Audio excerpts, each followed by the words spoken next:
خدای د سرخان خو امتحان کوز دی دا ویښول څومره ستونزمن کار دی هره شپه دې په جنجال وباندې پاسم سرخان مې درکړ که بیا پرې غږ وکړم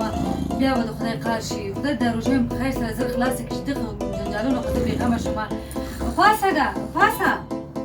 غږ مې اورې او سړی تا ته یم پاسه اذان ته کم وخت پاتې سرخان مې چمتو کړی دی پاسه که نه سرخان مې چمتو کړی ټایم کم دی ټایم 6 دقیقې 15 دقیقې وخت لرو پاسېږم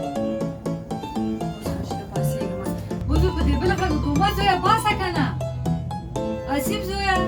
ناوخته کېږي وا اسیم زویه ما سره مې چمتو کړي دي ستا د خوښې خواړه مې چمتو کړي دي هګۍ د خوښېږي په دې قیمتي کې مې درته هګۍ اخیستې ته جګ شه وګوره هګۍ مې درته چمتو کړي اوس یې پوره کړه وایي خدای څنګه وکړم چې په دې غږ کوم دا نه پاسېږي چې په دې غږ کوم دا نه پاسېږي خدای هر څه مې چمتو کړي دي خو نه پاسېږي څنګه وکړم ولاکه پوه شم زه ته یوازې کښېنم هم نه کېږي خدای دې ته خیر ورکړي په دې کارونو سره څومره چې کار کوې زحمت دې باسې ورته بیا هم بس پرې نه معلومېږي غږ کوه کوه دې نه پاسېږي هغه د اذان مې زه دی نه پوهېږم چې څه وکړم ولاکه پوه شم که بیا پرې غږ کوم په غوسه راته نه شي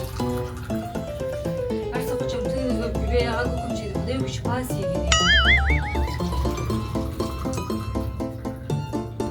وسړیه پاسېږه که نه پاسېږي که زه ویده شمه خدایه څه وکړم اوس خو مې چای ماچو چای یخېږي که نه تا ته وایم پاسېږه وداسې پلاره هېڅ نه پوهېږم دې سره څه وکړم دې لکه چې نه پاسېږي ښه زه بېرته ویده کېږم چې نه پاسېږم خو پاسه که نه بل راځي که زه پاسېږم خدایه اسیبه زویه پاسېږه که نه هګۍ مې درته جوش کړي دي اسیبه زویه جګ شه که نه تا ته وایم څو ځلې درته وایم واسیبه زویه نه پاسېږې پاسېږه وزویه مور درته قربان شي سرخان مې تیار کړی دی خدای دې ته ګورې پاسېږم خو پاسه که نه وخت کم پاتې دی اذان کې بیا به سبا ته ما ته په غوسه یې والا څه وکړم دې خو نه پاسېږي ما زحمت ته ګورې دومره زیار وباسه زحمت وباسه وسړیه پاسېږي که نه پاسېږي خو پاسه که نه نور بس دی زما د زړه شین که دا وګوره سرخان د کوم وخت نه چمتو کړی زه دلته ناسته یم یوازې په دا غږ کوم نه پاسېږي زوی خو د بیخي خراب وي څومره چې غږ کوم نه پاسېږي اوس ښه شله پاسه نو پاسه چې سرخان ډېر خو دا پیشله وایي دی جګه چیرې راوړي اوبه دې راوړي اوس ښه شله اوس به لاسونه ته یو بل درته زه راوړم د ما کار زحمت وګوره ستا خبر ته ګوره ورځه خپله د لاسونه بهر ومینځه بیا راشه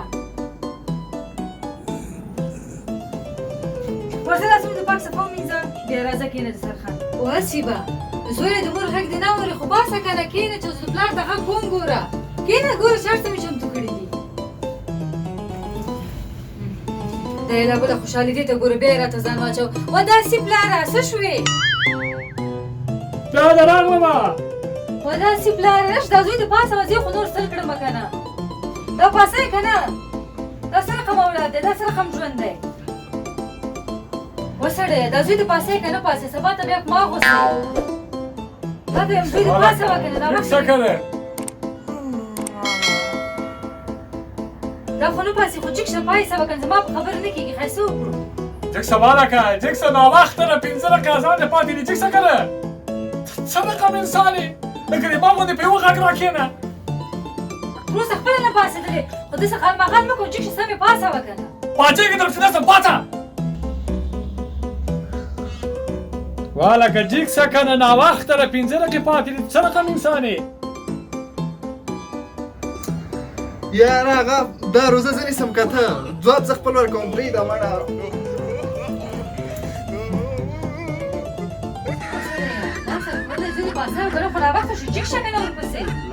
حول ولا شیطان والله قوة جيك سمارك جيك جيك جيك